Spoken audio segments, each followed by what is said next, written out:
Hai, nama saya Diki Firman dari Blonde Robot.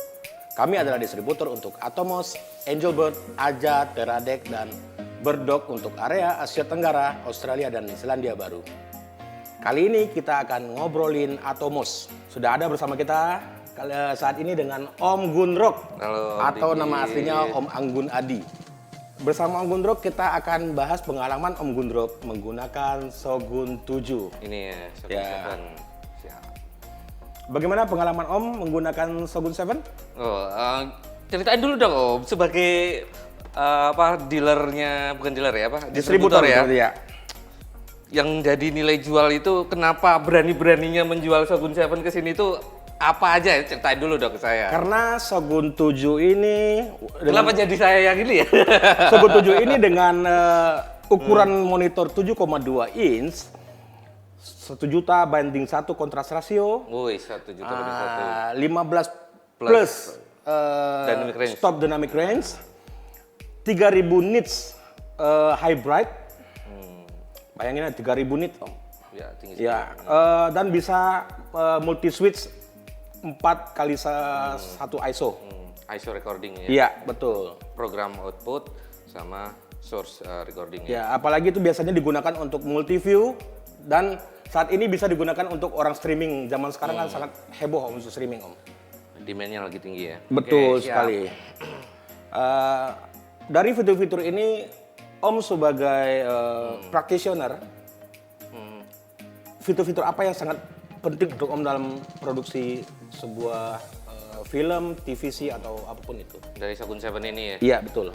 Yang jelas tadi udah disebutin adalah 3000 nits untuk tingkat kecerahannya ya. Kalau kita syuting, apalagi outdoor, apalagi panas-panas yang mataharinya itu nggak tertutup awan sama sekali. Kalau monitornya nggak ada fitur 3000 nits ini, biasanya kan monitor 7 inch rata-rata masih sekitar ya 800 1000 nits deh. Iya, betul. Itu kan kita harus repot banget tuh. Saya suka teriak-teriak tuh ke asisten saya. Tolong dong kasih cutter atau kasih back floppy atau kasih Atau minimal sunhood ya. minimal dipasangin sunhood biar nggak silau lah istilahnya. Focus puller juga bisa lihat dengan enak, saya juga framing juga enak. Nah, tapi dengan adanya tingkat kecerahan sampai dengan 3000 nits ini udah nggak serepot-repot itu. Istilahnya untuk run and gun shooting juga udah ready banget gitu loh. Matahari langsung nyentrang di belakang kita itu masih enak lah untuk ngelihat untuk framing, untuk fokus pulling itu yang pertama. Terus yang kemudian yang kedua adalah sekarang kan lagi emang demand untuk live streaming itu tinggi banget ya. Nah, pertama untuk live streaming yang real live streaming ya. Jadi benar-benar live switching gitu. Nah, karena kita bisa live switching di Shogun 7 ini dengan 4 source HDI input. Tapi dengan catatan saya udah pernah nyoba sih dan catatan benar-benar sinyal HDI-nya semua 3 HDI port itu harus sama. Jadi benar-benar inputnya semuanya frame rate yang sama, resolusi sama. Kalau bisa juga kameranya harus pakai kamera yang sama. Nah, Tapi kalau misalnya kamera beda dengan frame rate sama dan resolusi sama, mungkin ada kemungkinan bisa kan Om ya? Kalau berbeda untuk tipe kameranya, aku rekomendasiin sih pakai konverternya dari Atomos yang merah itu, aku lupa namanya. Mungkin Om Diki bisa jelasin atau nanti bisa diinsert oleh editor gambarnya di tengah-tengah. Mungkin direkomendasikannya pakai itu. Nah, kita dengan 4 input HDI bisa langsung live switching di Shogun 7, nggak perlu lagi pakai namanya Video panel mixer. switcher. Iya. Nah, itu sangat membantu karena saya sendiri juga kebetulan lagi masa pandemi seperti ini, survival mode-nya istilahnya Betul. bertahannya adalah karena syuting gede itu istilahnya agak jarang-jarang ya. Jarang-jarangnya juga karena salah satunya adalah milih-milih kita untuk nyari yang emang syuting jangan terlalu banyak orang lah. Nah, kalau live streaming kan nggak terlalu banyak orang juga tuh. Nah, banyak event-event yang tadinya offline banyak orang sekarang akhirnya dikonversikan menjadi live streaming event. Nah, ini sangat membantu sekali untuk fitur itu. Terus yang itu tadi kan yang live benar-benar live streaming. Nah, kemudian kan pasti ada yang istilahnya produksi yang kita butuh multicam recording langsung kerekam semuanya itu kita butuh untuk source dari kamera ini bisa direkam.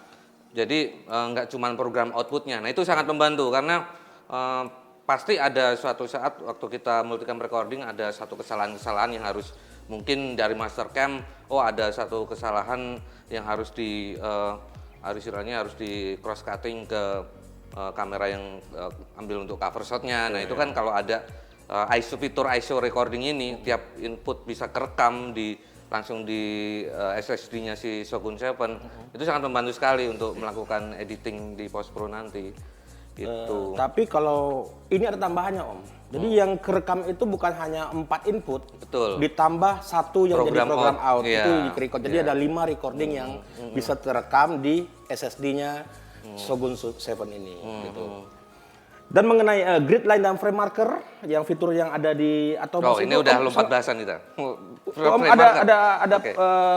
Ini nggak kebantu nggak dengan fitur ini Om? Frame marker ya. Nah, frame marker kalau untuk produksi tentunya kita kan pasti banyak requirement, bukan banyak ya, intinya kita punya beberapa production requirement yang itu bisa jadi berdasarkan treatment dari director atau mungkin dari kliennya sendiri juga punya specific requirement kan. Apakah itu kadang yang sering terjadi adalah karena sekarang kan lagi era digital banget Om. Klien itu demand-nya biasanya nggak cuman, kalau dulu kan demand-nya itu cuman untuk tayang satu aspek rasio aja, misalnya cuman untuk TV doang 4:3 kan. Ya. Tapi sekarang kan banyak yang istilahnya tuh pengennya tuh palu gada. Apa lu mau gua ada itu. Jadi syutingnya untuk TV iya dengan 4:3, untuk ke Sosial media ya. sosial media yang 9:16 juga butuh. Kebalik, Kemudian ada untuk mungkin DCI aspek rasio 17:9 juga butuh. Nah, itu kan dengan adanya frame marker kita cukup terbantu, apalagi sekarang kan ada firmware update yang bisa membantu untuk guideline yang 9:16 tuh. Nah, jadi yang kalau dulu harus dipakai lakban kan, Iya, dimonitoring tempelin, nah sekarang udah nggak perlu lagi gitu. Zaman dulu banget ya. Dan seperti yang Om bilang tadi, yang bagusnya record di SSD-nya si Shogun 7. Selain itu, apa kelebihannya nge-record di SSD ini Om? SSD-nya Shogun 7 Om?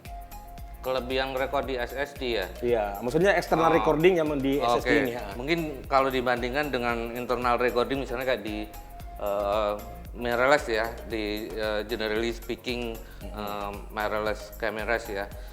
Itu kan kalau di kamera mirrorless atau di SLR pasti punya keterbatasan untuk, pertama keterbatasan storage, gedenya storage. Iya.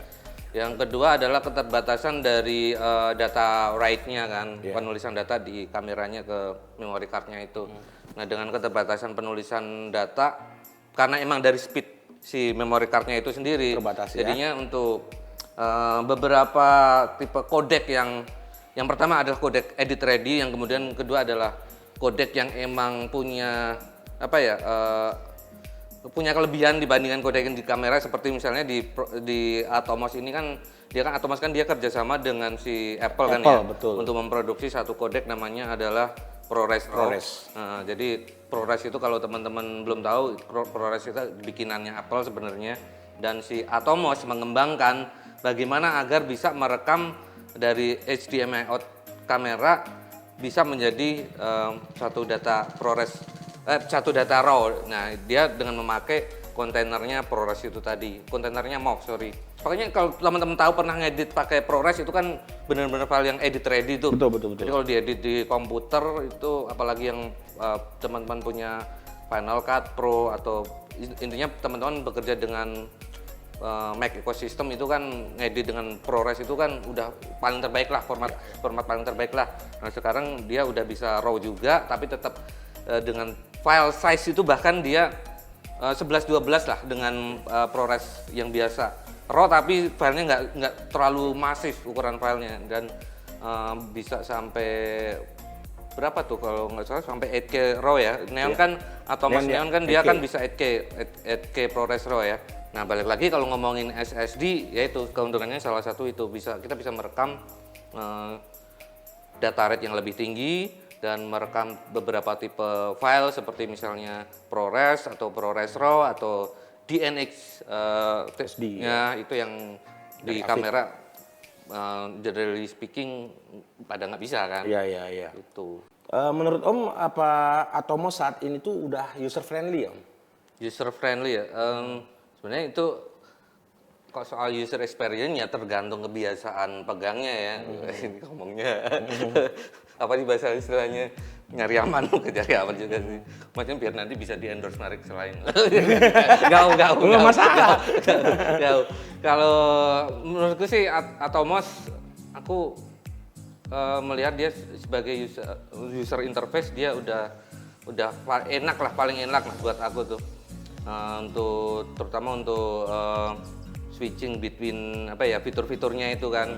Misalnya aku butuh mau ganti ke LUT kan, mau pindah dari LUT mau pindah ke exposure tool misalnya, itu benar-benar intuitif lah istilahnya. Aku nggak perlu tadi di mana ya nyari itu, nggak, udah tahu dia ada di mana.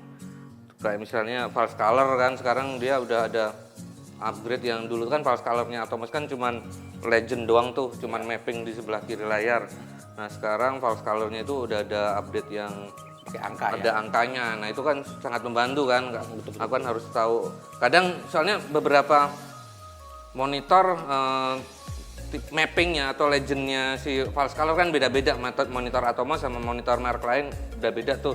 Nah jadi kadang mungkin untuk beberapa di DP atau kamera operator mungkin agak bingung nih, kok warna hijau di monitor ini legendnya sekian persen ARE-nya, tapi di monitor Atomos sekian persen ARE-nya. Nah itu dengan adanya angka itu kan ya udah langsung tahu lah gitu. Udah kebantu ya. Oke, Om Diki, tadi kan lu udah banyak nanya-nanya ke gue ya. Sekarang gantian gue nanya. Waduh, jangan dong Om. Halo, harus jawab loh. Oke, gue kan selama ini kalau untuk SSD yang gue pakai untuk rekam di Atomos itu kan pakai, ya adalah merek tertentu lah, merek itulah, nggak boleh disebut. Nah kalau dari Atomos sendiri yang direkomendasiin merek apa? Sebenarnya Atomos bisa ngerekod pakai Apa aja? SSD apa aja sebenarnya, merek apa aja. Tapi yang direkomendasikan oleh si Atomos adalah Angelbird karena tahan panas, karena bodinya sendiri udah heatsink. Oh, dia bodinya aluminium non heatsink. Oke. Magnetic proof dan shock proof. Sehingga untuk meminimalisir kehilangan korap data saat produksi. Terbanting misalnya gitu ya. Betul. Dia bisa support untuk ProRes RAW-nya sampai 8K. Angelbird sendiri ada dua tipe, ada 4K RAW. 4K RAW seperti ini, ada yang Atom X Mini dengan ukuran kurangin ini, itu untuk pas banget untuk Ninja V. Oh, tapi dalamnya sebenarnya sama, cuman itunya casingnya aja. Karena casing semakin gede, dia semakin heatsinknya makin gede. Oh, oke, baiklah. Let's say kita ngambil shoot yang long shoot itu biasanya kan panas, Yang panas itu kan mempengaruhi hasil recording. Ya, begitulah bincang-bincang kita kali ini bersama Om Gunrok. Terima kasih Om, terima kasih MSP Studio. Thank you MSP. Thank you MSP. Dan begitulah mengenai Shogun 7. Next time kita akan bicarakan mengenai Ninja V dan Shinobi.